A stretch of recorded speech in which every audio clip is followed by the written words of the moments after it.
नमस्कार। स्वागत है आपका एक बार फिर। आज हम एक बहुत ज्वलंत विषय पर चर्चा कर रहे हैं। बहुत ही सुलगता हुआ सवाल।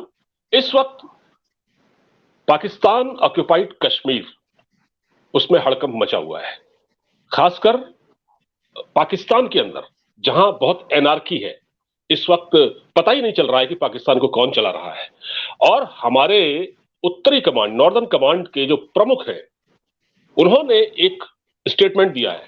उन्होंने कहा है कि हमारी फौज पाकिस्तान ऑक्युपाइड कश्मीर में घुसने को तैयार है और हम कश्मीर पीओके लेके आ जाएंगे, लेकिन हमें सिर्फ सरकारी आदेश का इंतजार है।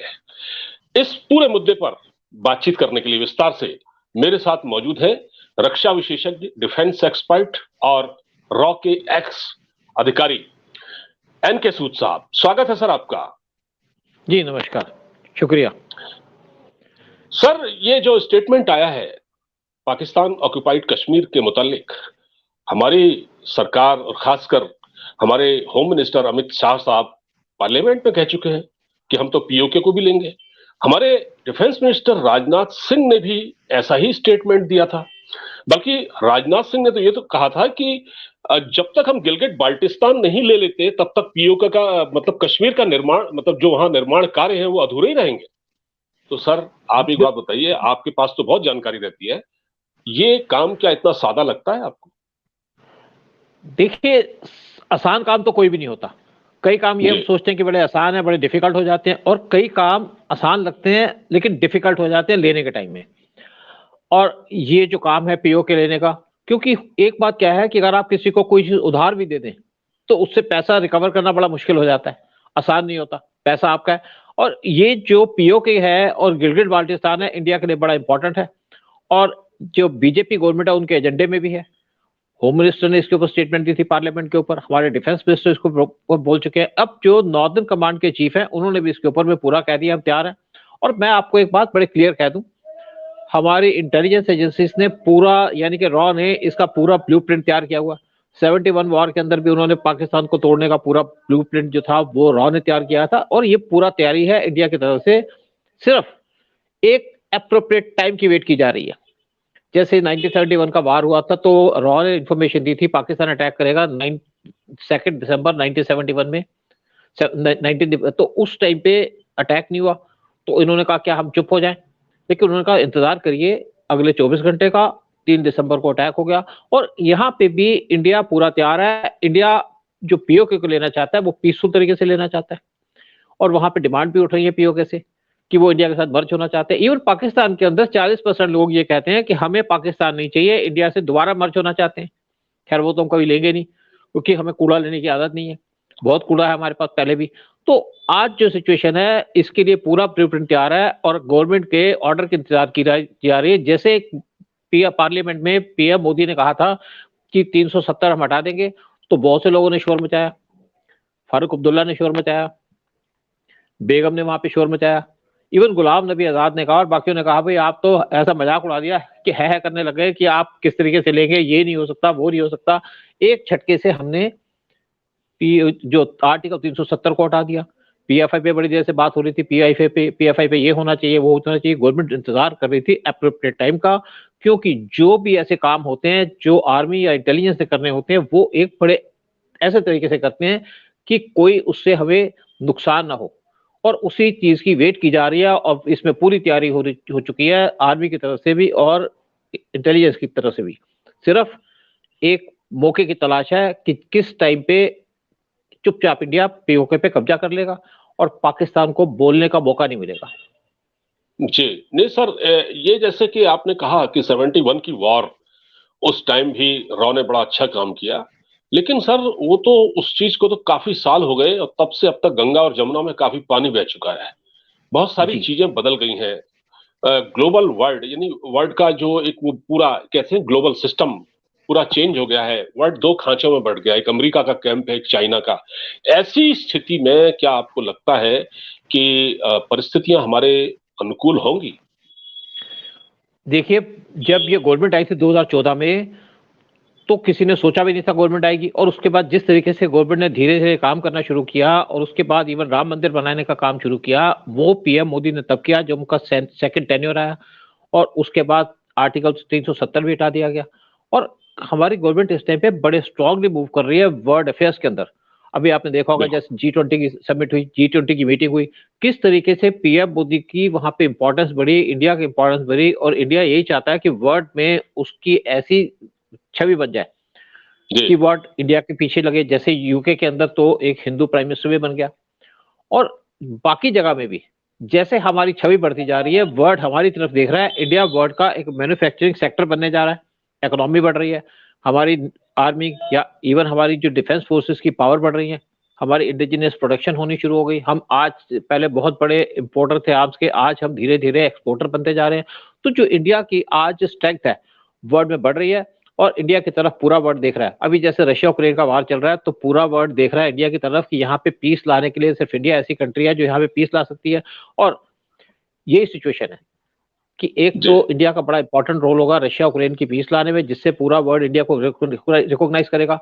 फिर इंडिया के पास G20 की लीडरशिप है, SCO की भी है, लेकिन जो G20 की लीडरशिप इंडिया को मिली है वो इंडिया के लिए बड़ी इंपॉर्टेंट है, क्योंकि इंडिया उस टाइम पे ये कोशिश कर रहा है कि एक जो G20 की समिट का एक पोर्शन वो कश्मीर में रखा जाए।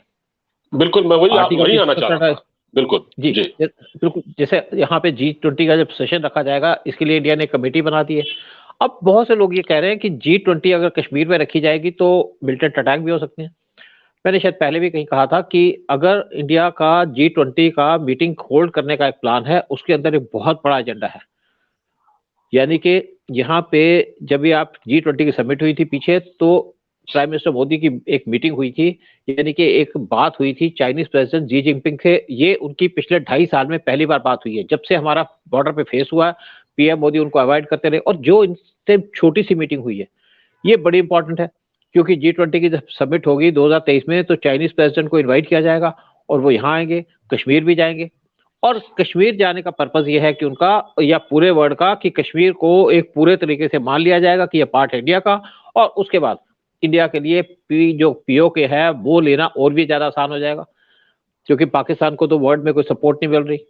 और इंडिया इसीलिए कोई सिचुएशन की वेट कर रहा है कि पूरे यहाँ पे जब भी हम उस पे पाकिस्तान पे POK लेने की कोशिश करें, तो कोई हमारी तरफ नजर उठा के ना देखे, सब हमारे साथ खड़े हो। जी, वैसे सर, पाकिस्तान ऑक्यूपाइड कश्मीर की जहां तक सवाल है, जहां तक उसका मैं खबरें देखता रहता हूं, वहां तो बड़ी बेचैनी है। वहां तो ये बताते हैं लोग पाकिस्तान ऑक्यूपाइड कश्मीर में कि न तो वहां हॉस्पिटल है, न वहां पर एजुकेशन है, न वहां पानी है, न वहां आटा है खाने के लिए। जो आटा आता है उसमें भी डिस्क्रिमिनेशन होता है, वो भी कहीं न कहां जहां भेजा जाता है वहां नहीं जाता। मतलब एक पूरा एक मिसमैनेजमेंट है। बड़ा एक बेचैनी वहां महसूस की जा रही है, महरूमी का एहसास उन लोगों को है, और वो खुद भारत में शामिल होना चाहते हैं। अभी पिछले दिनों मैंने एक वीडियो देखा था, कोई UN की कोई गाड़ी थी, वो जब POK में पहुंची तो वहां के लोगों ने नारे लगा लगा के और उसके ऊपर बल्कि अटैक कर दिया था, वापस जाइए यहाँ से। इन हालात में भारत को इसका फायदा उठाना चाहिए। देखिए, फायदा तो भारत उठाएगा, लेकिन मैंने जैसे कहा एप्रोप्रिएट टाइम हो। जब बांग्लादेश को इंडिया ने लिबरेट कराया था, वो भी एक एप्रोप्रिएट टाइम पे कराया था, और इंडिया ने पूरी कोशिश की पाकिस्तान इंडिया पे अटैक करे ताकि इंडिया को कोई अग्रेसर ना माने।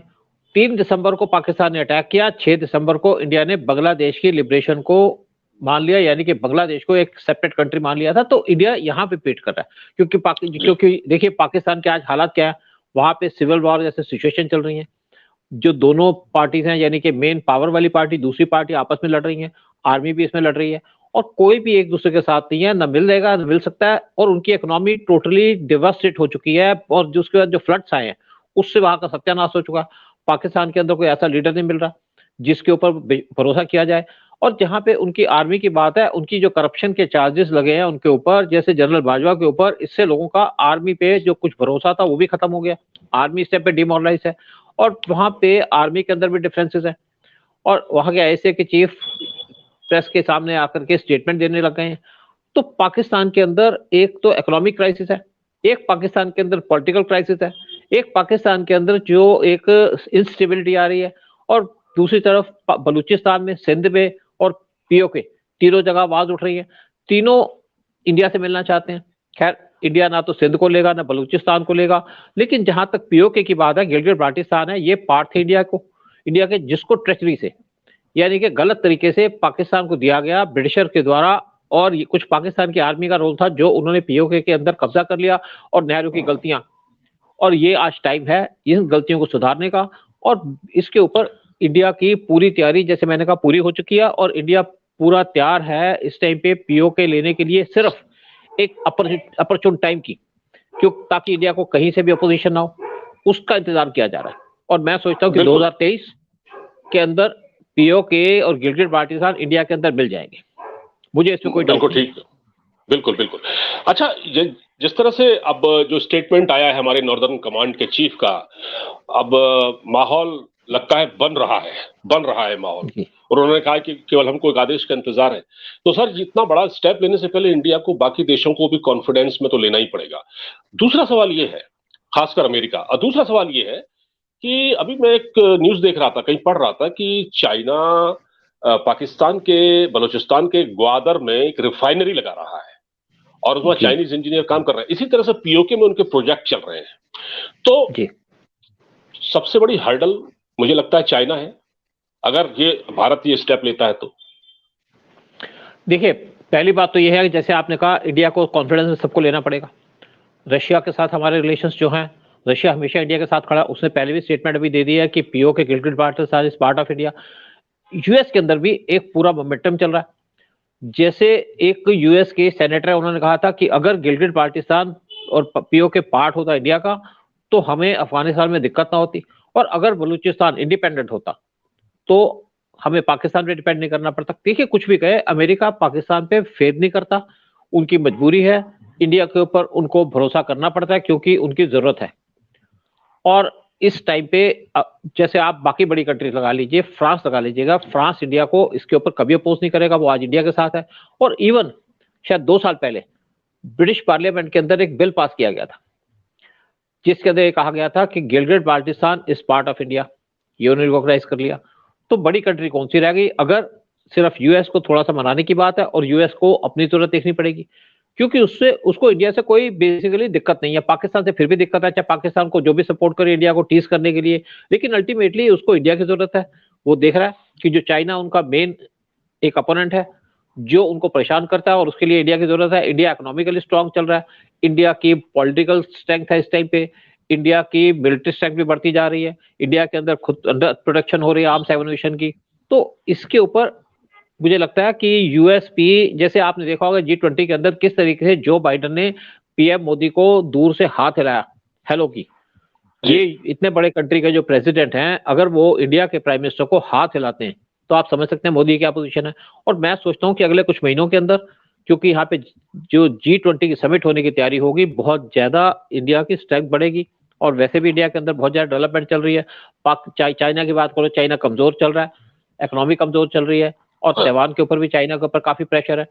तो बेसिकली जो वर्ड है पूरा इंडिया को सपोर्ट करेगा, एक चाइना का इशू है, जैसे भी आपने क्वेश्चन किया। जी। मैं सर मैं एक बीच में इंटरप्ट कर रहा हूँ, सॉरी।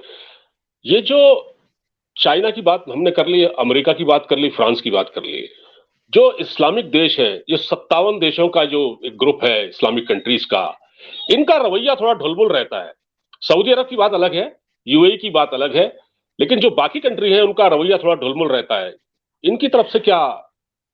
देखिए, पहली बात तो यह है कि जो इस्लामिक कंट्रीज हैं उनका जो लीडर है वो है सऊदी अरबिया। पाकिस्तान ने कोशिश कर ली थी पिछले साल कि जो ओआईसी की मीटिंग है वहां में कश्मीर का इशू उठाया जाए, तो इन्होंने कश्मीर का इशू उठाने से मना कर दिया। आज सऊदी अरबिया, यूएई, जो ये गल्फ में कहते हैं, इनकी चलती है। ईरान के साथ भी इंडिया के अच्छे रिलेशन है। अगर हम एक जैसे हमने बैलेंस रखा है, ईरान और सऊदी के डिफरेंसेस हैं, लेकिन ईरान इंडिया के ना तो डिफरेंसेस हैं कोई, ना सऊदी इंडिया के डिफरेंसेस है। अगर हम ईरान के क्लोज जाते हैं तो हम उससे सऊदी नाराज नहीं होता, पाकिस्तान क्लोज जाता है तो उससे वो नाराज हो जाते हैं। तो आप देखिए, जैसे सऊदी अरबिया ने बहुत से स्टेप्स लिए पीछे से, इजिप्ट वो सऊदी के साथ है, और जीसीसी कंट्रीज, कतार को छोड़ के 6 कंट्रीज है जीसीसी की, उसमें बहरीन भी आता है, ओमान भी आता है, यूएई भी आता है, और कुवैत भी आता है। ये सारे के सारे सऊदी के साथ है। और बेसिकली वहां किसी की पॉलिटिकल तो आवाज ही नहीं है सऊदी को छोड़ करके। और इन्होंने पीछे एग्रीमेंट किया है इवन इजराइल के साथ, अब्राहम एग्रीमेंट किया, और उससे वो चाहते हैं पीस, और इंडिया को अपनी सिक्योरिटी देना चाहते हैं, क्योंकि वो बड़ा डिपेंड करना चाहते हैं इंडिया के ऊपर। जब इंडिया पाकिस्तान का पार्टीशन हुआ था तो गिलगिट बाल्टिस्तान को यूके ने, ब्रिटेन ने पाकिस्तान को हैंड ओवर कर दिया था एक गलत तरीके से। उसके ऊपर हम बात करें कभी तो, क्योंकि वो उस टाइम पे गल्फ को खुश करना चाहते थे। आज गल्फ वो इंडिया के साथ है, क्योंकि सऊदी अरेबिया के अंदर आज वहां पे जो आपका योगा है वो मनाया जा रहा है, यहाँ की यूनिवर्सिटीज में कंपलसरी हो गया। अब उन्होंने इंडिया के लिए वीजास भी रूल इजी कर दिए कि उनको कोई पुलिस वेरिफिकेशन की जरूरत नहीं है। तो ये सऊदी अरेबिया या जितनी भी जीसीसी कंट्रीज है या जितनी भी ओआईसी कंट्रीज है, कोई अपोज नहीं करेगी। इंडिया भी बहुत, इंडोनेशिया भी इंडिया के बहुत क्लोज है। इंडिया ने तो अपना एक जो इनका एक पोर्ट है वो इंडिया को दिया है वहां पे बेस बनाने के लिए, और ये इंडिया पे डिपेंड करना चाहते हैं। इनको पता है कि इंडिया बहुत डिपेंडेबल है। जैसे यूके के अंदर तो आज हमारा हिंदू प्राइम मिनिस्टर बना है, तो गल्फ के अंदर मुझे नहीं लगता किसी भी तरीके का अपोजिशन होगा। और क्योंकि वहां पे जब सऊदी अरबिया और जो यूएई बोलते हैं वही सारा चलता है। और तीसरी जो कंट्री है वो ईरान। टर्की की बात अलग है, टर्की को भी चुप होना पड़ेगा, क्योंकि टर्की के पास कोई ऑप्शन नहीं होगी। टर्की की अपनी इकोनॉमी बड़ी खराब हो रही है, वो पाकिस्तानी को आज पसंद नहीं करे। हाँ, वो पाकिस्तानी को पसंद नहीं करे, क्योंकि पाकिस्तानी वहां जाकर के लड़कियों के वीडियो बनाते हैं और सोशल मीडिया पे करते हैं, और वहां पे सारे के सारे पाकिस्तानी को जेल में रख दिया उन्होंने। दुनिया भर में सर जहां भी, खासकर अमेरिका से भी ऐसी खबरें आई हैं, इंग्लैंड से भी, बर्तानिया से भी, कि जितना भी ये उल्टे सीधे काम है, ड्रग की तस्करी के, अफीम चरस बेचने का, ये सारे काम पाकिस्तानी करते हैं वहां पर। ये इंडियन उसमें नहीं है, यही सारे करते हैं। इस तरह की खबर आई थी और यही काम उन्होंने टर्की में भी किया। अच्छा सर, एक और सवाल है कि अमेरिका की जहां तक बात है, इस वक्त तो हमारी दोस्ती अच्छी है अमेरिका से, क्या हम अमेरिका पर आंख बंद करके समर्थन कर सकते हैं? क्योंकि हम याद करें 1971 में जो निक्सन का रवैया था, इंदिरा गांधी के बारे में उसने अपशब्द कहे थे, और इंदिरा गांधी के वक्त ही हमने 1971 की लड़ाई जीती थी और बांग्लादेश आजाद हुआ था। तो वो जो दौर था उसको देखते हुए, उसको कंपेयर करते हुए, आज हम अमेरिका के साथ अपने रिश्तों को उस लेवल पर देख सकते हैं कि अगर कहीं अगर पीओके लेने की बात आती है तो अमेरिका खच्चर न फंसाए उसमें। देखिए, ऐसा होता है कि जब ये सारे काम होते हैं ना, आंख बंद करके तो किसी भरोसा नहीं किया जा सकता, और जो लोग आंख बंद कर लेते हैं उनको पीछे से धोखा होता है। इंडिया के जो प्राइम मिनिस्टर मोदी, इनकी 2 आंखें आगे हैं, 4 पीछे हैं, और पीएम मोदी किसी पे भरोसा नहीं करते, विश्वास करते हैं, और विश्वास करते हैं किसी बेसिस पे। अगर अमेरिका इंडिया को सपोर्ट देगा तो कुछ कंडीशंस पे देगा कि इंडिया उनको पूरा सपोर्ट दे। जैसे हमारे आज एग्रीमेंट है उनके साथ, क्वाड के में हम चारों कंट्रीज इकट्ठे हैं, जैसे इंडिया, ऑस्ट्रेलिया, जापान और यूएस। तो यहाँ पे कॉन्फिडेंस पे लेना पड़ता है। अभी जैसे हमारा इशू और पेट्रोल का या डीजल का जो लेने का रशिया से, उस पर कुछ ऑब्जेक्शन हुई, तो इंडिया ने अपनी पोजीशन क्लियर कर दी। उन्होंने कहा कि हम तो उसको सपोर्ट करेंगे, हमारी जरूरत है। आज यूरोप भी उनसे सारा कुछ ले रहा है। उसके बाद अमेरिका की स्टेटमेंट आ गई कि नहीं, जिसको ट्रेड करनी है रशिया से करे। तो बेसिक बात क्या है कि आंख बंद के भरोसा करने की बात नहीं होती, इसमें एक डिप्लोमेसी होती है, इसमें एक पावर प्ले होता है। और आज जो लोग किसी को सल्यूट करते हैं वो उसको करते हैं जो उगता सूरज हो। इंडिया आज उगता सूरज है, डूबते सूरज को कोई पसंद नहीं करता। जैसे पाकिस्तान है, पाकिस्तान के साथ कोई नहीं खड़ा होना चाहता। पाकिस्तान के चाहे गल्फ के लोग हों चाहे चाइना हो, वो पाकिस्तान को एक्सप्लॉइट कर रहे हैं। चाइना तो स्पेशली पाकिस्तान को एक्सप्लॉइट कर रहा है। गल्फ के अंदर इंडियंस को एक्सेप्ट किया जा रहा है, पाकिस्तानियों को एक्सेप्ट नहीं किया जा रहा। तो अगर यूएस इंडिया को सपोर्ट करेगा तो उसको ये पता है कि अगर मुझे कोई जरूरत पड़ेगी फ्यूचर में अफगानिस्तान के ऊपर, तो इंडिया से उसको सपोर्ट मिलेगी। क्योंकि आज इंडिया के भी अफगानिस्तान के साथ बड़े अच्छे रिलेशन है। कुछ भी कहिए, तालिबान की गवर्नमेंट है, पाकिस्तान के साथ तो उनके डिस्प्यूट चल रहे हैं। तो इस पे बेसिकली जो पावरफुल कंट्री हैं या जो पावरफुल लोग हैं या जिनका एक इंपॉर्टेंस है, स्टेचर है, उससे दोस्ती की जाती है। और इसीलिए आज अमेरिका इंडिया के साथ है। तो हम 71 के वार को नेचुरली भूल तो नहीं सकते, उस टाइम पे जो अमेरिका का रोल था। और अमेरिका को पता है कि उसने क्या गलतियां की हैं। अभी यूएस के सेनेट में एक बिल पास करने की बात चल रही है कि जो 71 वार के अंदर 30 लाख लोगों को मारा गया था बांग्लादेश के अंदर, उसके ऊपर एक कमेटी बैठे और इसको जेनोसाइड डिक्लेयर किया जाए। और ये अमेरिका काम करेगा, उसको करना पड़ेगा। बिल्कुल बिल्कुल सर, एक छोटा सा सवाल आखिर में, और जवाब भी शॉर्ट में चाहूंगा क्योंकि लंबा हो रहा है वीडियो। मैं ये कह रहा था कि अभी जिस तरह की बात चल रही है, पीओके लेने की बात चल रही है, तो आपको पता है कि मतलब इस लेवल पर हम जब जाएंगे तो हमको जरूरत पड़ेगी आर्म, एमुनेशन, पैसे की जरूरत पड़ेगी, हर तरह के सपोर्ट की जरूरत पड़ेगी। तो हमारी आर्मी तो तैयार है, लेकिन बाकी चीजों पर आप क्या कहना चाहेंगे? देखिए ऐसा है, मैं इस पे दो बातें करूंगा। पहला तो ये है कि ये पता चले लोगों को कि इसका पीओके लेने का, गिलगित बाल्टिस्तान लेने का इंडिया को फायदा क्या होगा, जी सिर्फ जमीन की बात नहीं। और जैसे आपने कहा कि इसके ऊपर कोई, हमको ऐसा नहीं है कि रशिया की तरह यूक्रेन पे वार करना पड़ेगा। हमारी पाकिस्तान के कंपैरिजन में जब 71 में था तो सारा का सारा वर्ल्ड पाकिस्तान के साथ था, यूरोप पाकिस्तान के साथ था, गल्फ पाकिस्तान के साथ था, सारी कंट्रीज पाकिस्तान को आर्म्स एमुनिशन दे रही थी, पैसा दे रही थी, टैंक्स दे रही थी। और दूसरी तरफ अमेरिका उनके साथ था, उन्होंने अपनी 7th फ्लीट भी यहाँ भेजी थी, इंडिया के साथ सिर्फ रशिया खड़ा था। तो आज सिचुएशन अलग है और इसके ऊपर कोई, हमको ऐसा नहीं है कि वार करना पड़ेगा। बेसिकली सिचुएशन ये क्रिएट की जा रही है जैसे पाकिस्तान कोलैप्स हो रहा है और वहां पे अंदर से अपराइजिंग होगी और इंडिया की पोजीशन बड़ी होगी तो वर्ल्ड इंडिया के साथ खड़ा होगा, हमें कोई ऐसा पैसा खर्च करने की जरूरत नहीं पड़ेगी। सिक्किम लेने में शायद हमने 1 लाख या 2 लाख रुपए खर्च किए होंगे क्योंकि वहां की जनता इंडिया से मर्ज होना चाहती थी। यहाँ पे कोई ऐसा नहीं है कि हमें बड़ा लंबा वार करना पड़ेगा या वार की कोई जरूरत नहीं पड़ेगी। मुझे लगता है पाकिस्तान की सिचुएशन आज जैसे है और ज्यादा बिगड़ेगी अगले कुछ महीनों में, हफ्तों के अंदर, और इंडिया की पोजीशन और ज्यादा अच्छी होगी, बढ़ेगी। तो ऑटोमेटिकली सिर्फ हमको वहां पे कब्जा करने के लिए आर्मी को भेजना पड़ेगा और बॉर्डर खोलने पड़ेंगे। और दूसरी बात जो इसके ऊपर मैं करूंगा कि अगर इंडिया को पीओके गिलगित बाल्टिस्तान लेना है तो इंडिया को क्या फायदा होगा। एक तो हमको यहाँ पे 80,000 स्क्वायर किलोमीटर का एरिया मिलेगा और ये एरिया टूरिज्म के लिए बहुत बेटर है। और जहां तक हम बात करते हैं गिलगित बाल्टिस्तान की, यहाँ से पानी सारा निकलता है और फ्यूचर में पानी की शॉर्टेज होगी तो वो हमको मिलेगा। तीसरा, इससे हमारा एक जो लिंक बनेगा वो बनेगा अफगानिस्तान के साथ, डायरेक्ट लिंक हो जाएगा क्योंकि हम ट्रेड करना चाहते हैं इवन रशियन रिपब्लिक से। तो अगर हमारा अफगानिस्तान से लिंक होगा, क्योंकि यहाँ पे एक छोटा सा रीजन आता है अफगानिस्तान से, उसके बाद पड़ता है हमारा ताजिकिस्तान, और ताजिकिस्तान में इंडिया की पहले एक नेवल एयरबेस है। और ताजिकिस्तान से लिंक होने का मतलब है कि हमारा जो रशियन रिपब्लिक से लिंक होगा तो वहां से हम गैस, ऑयल या बाकी जो चीजें हैं वो इंडिया में ला सकेंगे थ्रू पाइपलाइन, क्योंकि पहले पाकिस्तान बीच में आता था। अफगानिस्तान की गवर्नमेंट को, चाहे तालिबान की हो चाहे किसी को, कोई दिक्कत नहीं है इंडिया की अगर ट्रेड होती है उससे, क्योंकि उनके वहां डेवलपमेंट होगी, उनको पैसा मिलेगा। चौथी बात यह है कि एक जो लिंक है पाकिस्तान और चाइना का वो टूट जाएगा, सीपीसी खत्म हो जाएगा।